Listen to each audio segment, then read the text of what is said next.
larger body of work, especially when considering the challenge of that position of trying to get like muscle memory back and tracking pucks in a crowd. I mean, these guys didn't really have a way to replicate shots for 3 months. No, and that's why I think the inter-squad games are so important for all the positions, but in particular, the goaltending position might be the most important, where they have an opportunity to get themselves in game situations. They've got to make reads in game situations that's hard to simulate in a practice environment. And so we're just trying to allow them to go through the process here and get those repetitions through the inter-squads. And so I thought, today the level of intensity in the inter-squad was at a higher level than the first one. And our hope was we can continue to build on that as we go through the camp. Next question's from Wes Crosby. Go ahead, Wes. Hey, Mike. Yesterday, Mark Recchi talked a bit about Gino and how impressive he's been in camp, not only his performance, but his leadership. Just what have you seen from him through this first week? Well, his work ethic is terrific. And, I think he's leading through his example. You guys can see it when you watch him practice every day. The level of intensity that he's playing the game with and practicing with right now is it's contagious throughout our team. And so I think all of our leaders have brought that, and I think they set the standard. But Gino has done a great job as far as bringing his work ethic to the rink every day. And I think it's just an indication of how excited he is to play. I think he likes the group that we have. I think he likes the opportunity that we have in front of us, and he's going to do everything in his power to try to help the Penguins be successful. So, it's fun to watch him when he's in this type of a mindset, and I think he's only going to get better here with every day that he plays and he gets in more game condition. But you can see how dominant he can be when he's in these inter-squad games. Next question's from Mike DeFabo. Go ahead, Mike. Hey, Mike. We got the announcement that the 9 players who are being held out as a precaution have now been cleared. I'm curious with how short this training camp is and how long the layoff is. What's your confidence level that those guys are going to be ready for game 1? And then in addition to that, do you have any update on Crosby that you can share with us? Well, you are correct that the 9 players that were isolated have been cleared to participate.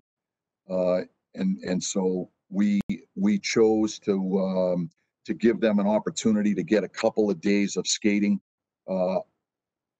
amongst themselves first and foremost before they rejoin the group. Part of the reason was today was a scheduled inter-squad game. We didn't want to put those guys right into a game with the layoff that they've had. So we thought it made the most sense to give them a couple of days of an opportunity to skate and get their legs underneath them before we assimilate them into the big group. As far as Sid's concerned, you guys know the answer. In the first day, I asked you guys to be respectful of the policy that the NHL has put forth here, and we're not permitted to comment on those circumstances. Next question's from Seth. Go ahead, Seth. Hi, Mike. Evan Rodriguez fills in for Sid today on that top line. How difficult is it to find a player like him who can fill in all kinds of different roles? And does his value get increased within the context of this tournament where you may or may not have, certain medical limitations, I guess, just based on the overall worldwide events, I guess?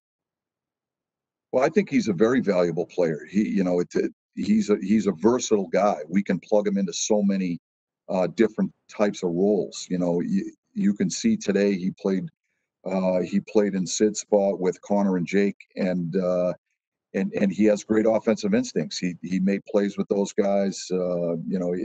I think to have the ability to play center and play either wing, whether it be his strong side wing or the off wing, he has the ability to play both. We can use him on the penalty kill if we had to. I think we could use him on a power play. So to have guys in it that are part of our team that have the ability to play multiple positions, I think is invaluable for our team overall. And so And I think we're seeing it play out here in some of these inter-squads, and that's one of the reasons why we put him at center with Connor and Jake today, is to give him some reps at that center ice position in the event that we may need him there moving forward. So we know we can play all the respective positions. That's a great asset for us to have, and we're excited about the contribution that he can bring to our team.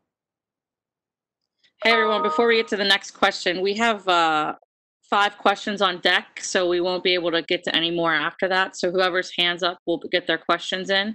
The next question is from Dayon. Go ahead. Michael, has Sam Lafferty gotten the memo that he's not supposed to crack this lineup? I mean, the way he's performing out here?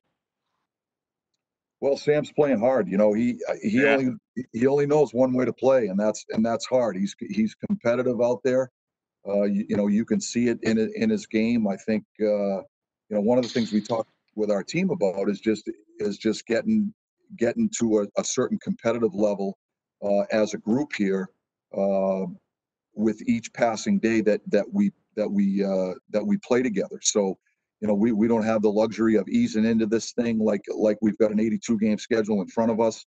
We're going to have to get some edge to our game and some bite in our game, some competitive fire in our game right away. And so Sam's helping us do that. He competes hard. He's playing the game hard out there. He's another one of those players, I think, that brings a certain level of versatility to his game that allows us to move him around the lineup. And he's forcing guys that he's playing against to have to bring their best. And so I think that internal push, and we've talked about this a lot, that's going to help us get ready for what we have in front of us, but it also helps us keep us all at our best.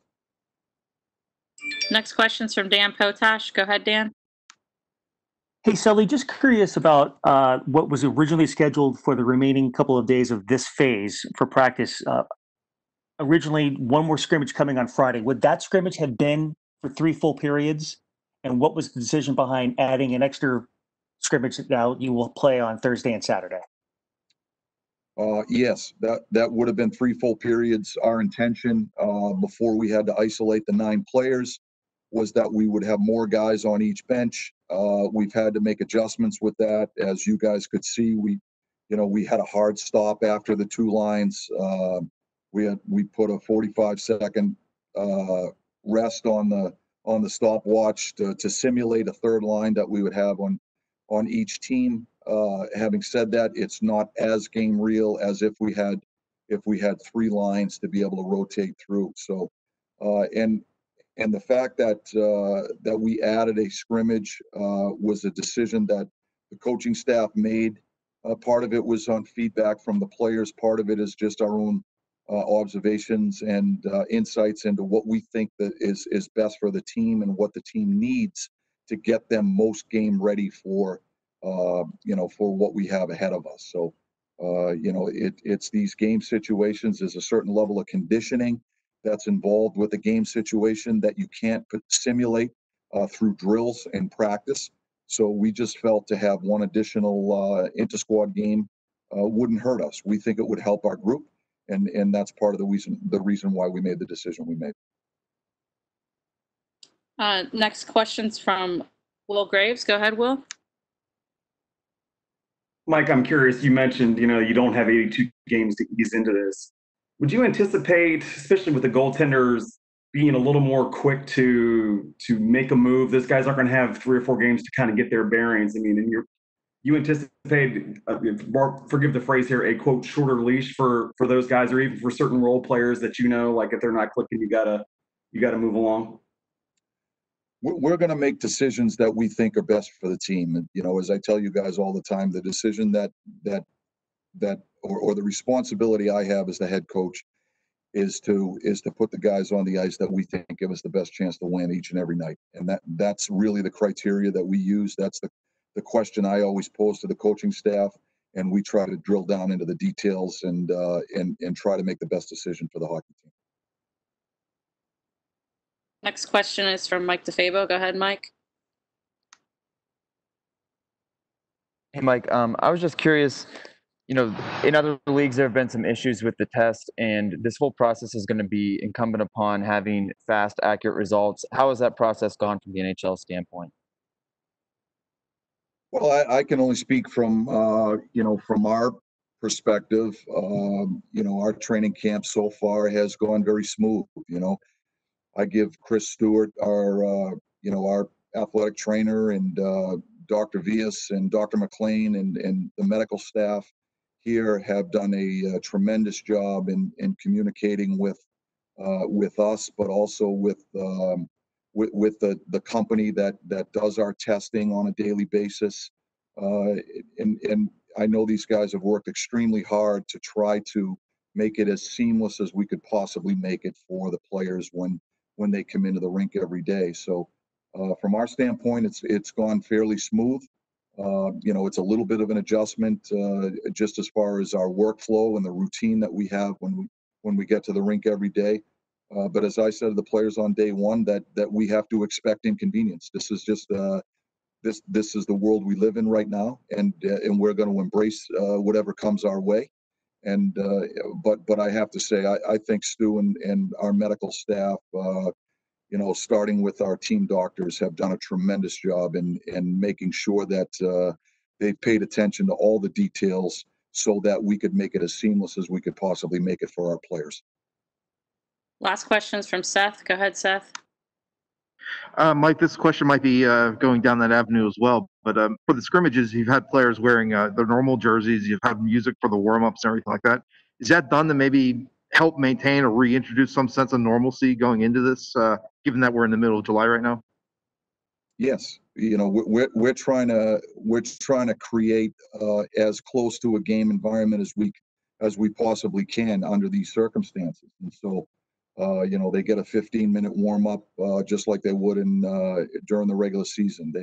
They get a 17-minute intermission just like they do during the regular season in the playoffs. So we're trying to do a lot of the details associated with simulating as close to a game environment as we possibly can.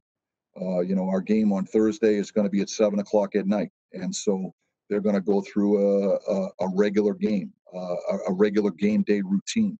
Our game on Saturday is going to be at noontime. We could possibly have a noontime game. And so we're trying to think of all the ways that we possibly can to put these guys through as close to a game scenario as we possibly can, so that we can be most prepared for what's in front of us.